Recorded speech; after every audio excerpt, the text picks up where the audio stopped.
श्री कृष्ण मित्रों, शिव शक्ति एस्ट्रोलॉजी में आपका स्वागत है। आज मैं आपको मुहूर्त विचारना सिखाता हूँ। जैसे आप लोगों ने पूछा था यज्ञ के बारे में कि यज्ञ मुहूर्त कैसे निकालते हैं, तो आज मैं उसी के बारे में आपको बताता हूँ और इसको आप ध्यानपूर्वक सुनिए, समझिएगा। क्योंकि यज्ञ के जो मुहूर्त निकाले जाते हैं कैसे निकालते हैं, उसके लिए क्या क्या चीज़ ज़रूरी है, वो आज मैं आपको सिखाऊंगा। इसकी थोड़ी सी गणना है, कोई ज़्यादा बड़ी गणना नहीं है, आप लोग आराम से मुहूर्त निकालना सीख जाओगे। तो यज्ञ मुहूर्त निकालते समय ये ध्यान रखो कि सबसे पहले तो होता है से हवन चक्र जिसे कहते हैं कि सूर्य के नक्षत्र से जिस दिन आपको हवन करना है, यज्ञ करना है, उस दिन के नक्षत्र की गणना की जाती है। उससे शुभ शुभ नवग्रहों को जैसे स्थापित किया जाता है 3-3 नक्षत्रों के अनुसार, वो चक्र बता दूंगा आपको। उसके बाद अग्नि बताया है, उसको अग्निवास देखा जाता है। अग्निवास के बाद ये दोनों किस तरह से गणना करके आप निकालेंगे, ये भी मैं आपको बताऊंगा। तो ये सारी चीज़ें आज आपको सिखाता हूँ कि हवन यानी यज्ञ करना है तो यज्ञ मुहूर्त आप कैसे निकालेंगे। तो यज्ञ या हवन मुहूर्त विचारने के लिए आप समझ लीजिए कि हवन या यज्ञ करना है तो सूर्य के नक्षत्र से, मैंने आपको बताया कि सूर्य के नक्षत्र से दिन का नक्षत्र जिस दिन आप हवन करना चाह रहे हैं उस नक्षत्र को तक गिनिए और उसके बाद 3-3 नक्षत्रों को सूर्यादि ग्रहों में स्थापित कर दीजिए। किस तरह से स्थापित करोगे, पहले सूर्य के नक्षत्र, यानी आप देखते हैं जब पत्र आप उठाओगे तो आपको पता होना चाहिए सूर्य का नक्षत्र होता क्या है। सूर्य का नक्षत्र ये होगा जिस जो तिथि आपने ली है तो उसी के आगे पत्रे में सूर्य स्पष्ट बना रहता है। ये ध्यान रखो। कभी भी आपको बता देता हूँ आपको एक सूत्र के उसके द्वारा कि आपने जैसे कोई पत्र लिया और उसमें देखें एक ग्रह स्पष्ट कोई तारीख आप लेंगे, जैसे मैं देख रहा हूँ ये 20 दिसंबर है तो इसी के सामने यहाँ सूर्य स्पष्ट लिखा रहता है। इसी प्रकार सभी पत्रों में जब आप देखोगे तो उस दिन क्या तिथि, जैसे जो तिथि ली कि 10 तारीख है, 10 तारीख को अद्रा नक्षत्र है और उसके सामने जो स्पष्ट सूर्य है वो क्या है, तो स्पष्ट सूर्य राशि अंश कला में वो दिया रहता है, उसको आप लोग नोट कर लेंगे। उसके बाद क्या करेंगे, जब नोट कर लोगे तो जो राशि नक्षत्र है वही उसके, आपको मैंने बताया है कि नक्षत्रों का भोग्यांश क्या होता है, तो 13 अंश 20 कला का एक नक्षत्र होता है और कितनी राशियों व्यतीत हो चुका है, अभी आपको उदाहरण के द्वारा समझाऊंगा तो आपके समझ आ जाएगी। तो सूर्य नक्षत्र से दिन के नक्षत्र तक पहले आप गिन लोगे, फिर 3-3 नक्षत्र हर ग्रह के सामने आप रखोगे। किस तरह से, इस तरह से चार्ट बना लेना, ग्रह, नक्षत्र और फल विचार। तो सूर्य, बुध, शुक्र, शनि, चंद्र, मंगल, गुरु, राहु, केतु, इस तरह से आप ग्रह लिखोगे। उसके बाद 3 नक्षत्र सूर्य के लिए लिखोगे, 3 बुध के, 3 शुक्र के, 3 शनि के, 3 चंद्रमा के, 3 मंगल, 3 गुरु, 3 राहु, 3 केतु के लिए इस तरह ग्रह स्थापित नक्षत्र आप स्थापित, ये नक्षत्र है, 3-3 नक्षत्र है। कहाँ से, सूर्य नक्षत्र से गणना करनी, ध्यान रखना सूर्य नक्षत्र से आपकी गणना प्रारंभ होगी। जिस नक्षत्र, जिस दो तिथि आपने ली है वहाँ से ले करके और जो जिस दिन आप मुहूर्त निकाले उस नक्षत्र तक की आपकी गणना करनी है। 3-3 नक्षत्र इस तरह कर लेंगे और कितना अंतर आता है उसी तरह स्थापित कर लेंगे। उनका फल क्या होगा, प्रारंभ के जो 3 नक्षत्र होंगे वो सूर्य का है, अशुभ माना जाएगा। 3 से लेकर 6 नक्षत्र तक, 3 बुध के, तो ये 3 से लेकर 6 नक्षत्र तक जो है बुध का होगा वो शुभ होगा। इसी तरह 6 से 9 तक का जो नक्षत्र है वो शुक्र का होगा, वो भी शुभ होगा, यानी कहना तो 3 से लेकर के 9 नक्षत्र तक शुभ होगा। उसके बाद 9 से 12 नक्षत्र जो है वो शनि का होगा, ये अशुभ होगा। चंद्रमा, फिर 12वें नक्षत्र, फिर 3 नक्षत्र इसमें जोड़ लेना, तो 12-3 15, कहना 12-3 15 चंद्रमा का नक्षत्र ये भी शुभ होगा। और 15 से 15 में 3 नक्षत्र जोड़ लोगे तो 18 हो जाएगा। तो ये 15 से 18 तक का जो नक्षत्र है वो मंगल के स्वामी उसके रहेंगे, वो अशुभ रहेगा, शुभ फल देगा। फिर 18 से लेकर के ये ध्यान रखो, 18 से लेकर 21 तक का जो नक्षत्र है वो बृहस्पति का है, वो शुभ रहेगा। और 21 से लेकर फिर 27 तक का जो नक्षत्र है वो राहु केतु के हैं, वो अशुभ होंगे। जब संख्या करोगे आप, संख्या कैसे निकालेंगे उसको गणना में करके अभी आपको बताता हूँ किस तरह से आप उसका साधन करेंगे और किस तरह से उसे आप निकालेंगे। पहले आप अग्निवास निकालना सीख लीजिए।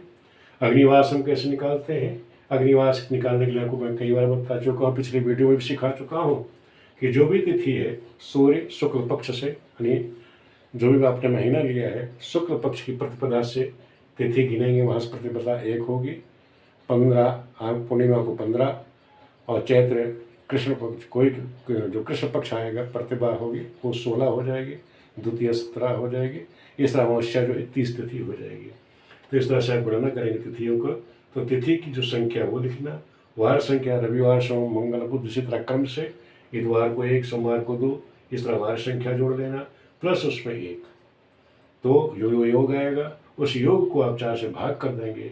यदि आपका जो शेष है 0-3 आता है तो अग्नि का वास पृथ्वी पर होगा, जो सुख कारक है कल्याणकारी होगा। शेष 1 आ जाता है तो अग्नि का वास आकाश में होगा, जो प्रण का नाशक होगा। शेष 2 आता है तो जो अग्नि का वास होगा पाताल लोक में होगा, जो धन की हानि कराएगा। तो इस तरह से आपको ये सूत्र हो गया, ये तो समझ लो आपका एक तरह से सूत्र है। अब आपको हम बताते हैं इसका प्रैक्टिकल आपको कैसे करना है। हमने एक उदाहरण ले लिया है, 4 जुलाई 2022 उस दिन पंचमी है, सोमवार, आषाढ़ शुक्ल पक्ष की पंचमी दिन सोमवार ले लिया है। 4 जुलाई 2022 का हमने उदाहरण ले लिया। अब हम किसमें निकालना है, पहले अग्निवास। अग्निवास के लिए हमने बताया कि जो तिथि होती है, तो तिथि पंचमी है तो पंचमी के 5, सोमवार का दिन है तो इतवार सोमवार दूसरा 2 जोड़ दो, +1 1 एक्स्ट्रा जोड़ना है, तो 5 2 7 1 8। अब 8 को हमने कहा कि 4 से आप भाग कर दीजिए, 4 से हमने भाग कर दिया, 4 दूनी 8 कट जाएगा, शेष क्या बचेगा 0। मैंने कहा अगर शेष 0 हो या 3 हो तो अग्नि का वास पृथ्वी पर होगा, जो कि शुभ कारक होगा। अनिशेष हमारा 0 आएगा तो अग्नि का वास जो है पृथ्वी पर है, जो कि सुखदायक है और कल्याणकारी होगा। ये तो हो गया, आपने अग्नि का वास निकाला। पहला मैंने क्या बताया था कि यज्ञ हवन चक्र में जो नक्षत्र है वो पहले हम देखेंगे। जो नक्षत्र हमने लिया जो सूर्य का नक्षत्र है वो शुभ कारक है, वो दिन अच्छा है कि नहीं है, पहले हम ये नक्षत्र चक्र देखना सीख लें। उसमें हमने बताया कि हवन चक्र में क्या करना है, दिन नक्षत्र, यानी सुनो तो 4 जुलाई को जो नक्षत्र है आप चेक कर लेना, उस दिन नक्षत्र है मघा, यानी 4 जुलाई को, उदाहरण के द्वारा लोग समझना, प्रैक्टिस करना कि उस दिन नक्षत्र है मघा। और सूर्य नक्षत्र जो है इसी दिन 4 जुलाई को आप जब पंचांग में देखोगे 22 में, तो वहाँ सूर्य स्पष्ट जो है 2 राशि 17 अंश 52 कला पर है। तो आप क्या करोगे, 2 इसके तरीका निकालने के 2 है कि एक तो जैसे ये हम जानते हैं एक राशि 30 अंश की होती, तो 30 दूनी 60, 17 67 गुणे 60 से गुणा कर दोगे, जो आपका योग है उसमें 52 जोड़ देना, इतने कला हो जाएंगे। उस कला को आप 800 से भाग कर दोगे तो आपका नक्षत्र संख्या आ जाएगी। और नक्षत्र संख्या कहाँ, कृतिका से, जो सूर्य नक्षत्र है वो सूर्य नक्षत्र से प्रारंभ है तो कृतिका होता है सूर्य नक्षत्र, तो कृतिका से आप वहाँ से गिनती प्रारंभ करेंगे। ये आ गया। अब दूसरा तरीका, ये तो हो गया, इस तरह से आप सूर्य नक्षत्र निकाल लेंगे। और दूसरा हमने आपको बताया था सूर्य नक्षत्र निकालने का तरीका यह है कि हम उस नक्षत्रों का भोग्यांश 13 अंश 20 कला का एक अंश, वो एक नक्षत्र होता है, और उसमें आप इस तरह क्रम से जोड़ दें, ये अश्विनी है, भरणी है, कृतिका, रोहिणी, मृगशिरा, इस तरह 27 नक्षत्रों का हमने राशि क्षेत्र आपको बताया था। कुंडली में पिछले आप देख रहे हैं ना, उसमें हमने राशि क्षेत्र में राशियों के भोग्यांश क्या होते हैं, नक्षत्रों के भोग्यांश क्या है, उससे राशि क्षेत्र क्या बनेगा वो हमने समझा रखा है। उसके द्वारा भी आप देख करके सूर्य इस समय इतने डिग्री पर किस नक्षत्र में गोचर कर रहा है वहाँ से भी आप निकाल सकते हो। और सरल तरीका तो यही है कि जो भी आपका राशि है उसको 30 से गुणा करिए, जो अंश है उसमें जोड़ दीजिए, पुनः उसको 60 से गुणा करके जो कला है उसको जोड़ दो और उसको आप भाग कर दीजिए 800 से, तो आपकी नक्षत्र संख्या आ जाएगी। तो इस तरह से जब हमने इसको गणना करी तो सूर्य नक्षत्र आया था उस दिन पुनर्वसु, ये 2 राशि 17 52 कला पे पुनर्वसु नक्षत्र है। अब पुनर्वसु नक्षत्र ये क्या हो गया, सूर्य का नक्षत्र आ गया कि सूर्य जिस समय उस दिन जो है पुनर्वसु नक्षत्र में गोचर कर रहा है। दिन का नक्षत्र क्या है, मघा। अब पुनर्वसु से मघा तक गिनिए तो पुनर्वसु, पुख्य, हस्तलेखा, मघा, यानी 4 नक्षत्र हो गए। तो 4 नक्षत्र पुनर्वसु से मघा तक गिनने पर क्या आया, 4 आया। 4 नक्षत्र अब गिनिए, यहाँ देखिए चार्ट में कि शुरुआत के 3 नक्षत्र तो सूर्य के, चौथा नक्षत्र किसमें पड़ेगा, 6 नक्षत्र, 3 से 6 नक्षत्र तक बुध का, बुध क्या है? शुभ होता है।